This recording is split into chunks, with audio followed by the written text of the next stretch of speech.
Brooklyn Independent Television. Comedian, actress, writer, ukulele player. These are just some of the words we can use to describe Jen Kwok. It's time to meet a woman who dared to follow her dreams. Hey guys, it's me, your girl, Tila Tequila. Ming, go play with your gold-plated Segway, okay? You can't play right here. Mommy's doing the interview, okay? Welcome back to Tomorrow with Ann Curry. I would say that my style is like if Andy Warhol and Marie Antoinette joined together. Hey there, my name is Jen Kwok, and I'm here to tell you that dating Asians rocks. I'm Jen Kwok. I am a comedian, actress, musician, and writer. As a kid, I was always interested in comedy. I was always watching Comedy Central. I started off in the corporate world, basically working in accounting. I discovered that I am a little bit more animated than a lot of other people are, and I just realized that I should pursue comedy and music and all the things that I'm interested in. My boyfriend bought a ukulele for himself. I just picked it up one day and figured out a few chords, and I thought it was amazing.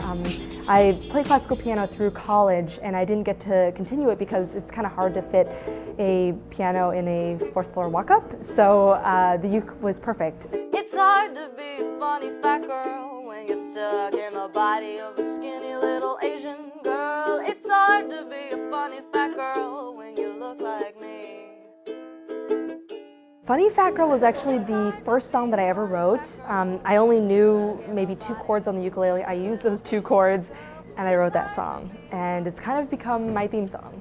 It's hard to be accepted by my own community, especially when I'm only rocking size 5 jeans. I'm more like Rosie O'Donnell than Lucy Liu, except for the fact that I'd rather do it with dudes.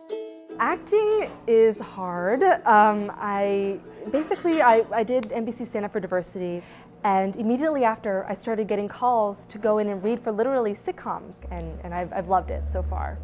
Hi, I'm Shelley Wu, and I know that I'm a little older than some of the other performers you've seen tonight, but I started when I was so young in 1951. Shelley Wu is a character that I have no idea where she really came from, but there are a couple of iconic Asian performers that are not really known in kind of the mainstream media. So I wanted to do this Asian performer that has been doing it for years and years, and she's very like old school and almost film noir, and so I wrote songs for her as that character back in the 1960s, and I also portrayed her as an older woman in my one-woman show.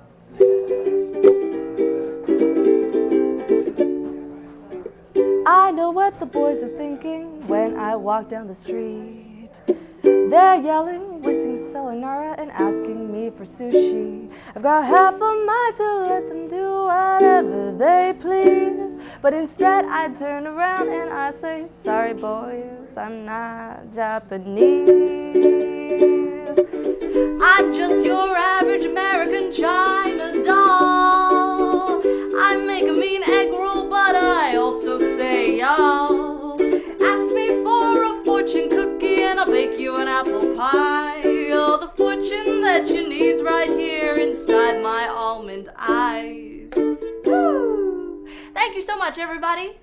As the cute little Asian girl, I think I am breaking stereotypes. I mean, my whole hidden agenda of doing comedy and doing this stuff is to break stereotypes. But most of the time people are interested in what I'm doing, and it's a lot of fun. I mean, that's what I love to do as a performer, is just to have fun with the audience.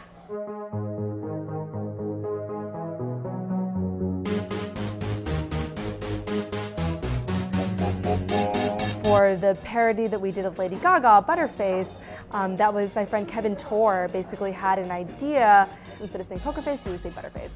So I just did a song for that, and I put on this crazy, one-piece, cut out lingerie and danced in the video with my head not shown. And then every time I would turn to sing, it would be his head.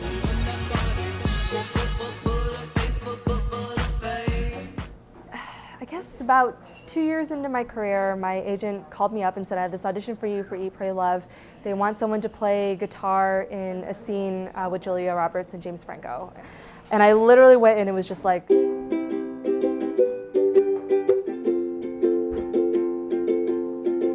I right now. I'm looking at this guy and he's cute. Oh wow, we are falling in love like the sky up above.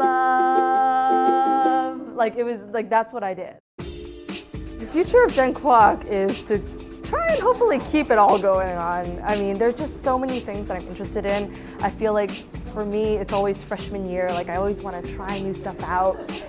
But I would actually rather spend 5 minutes tanking on stage than 5 minutes like filing papers at a job.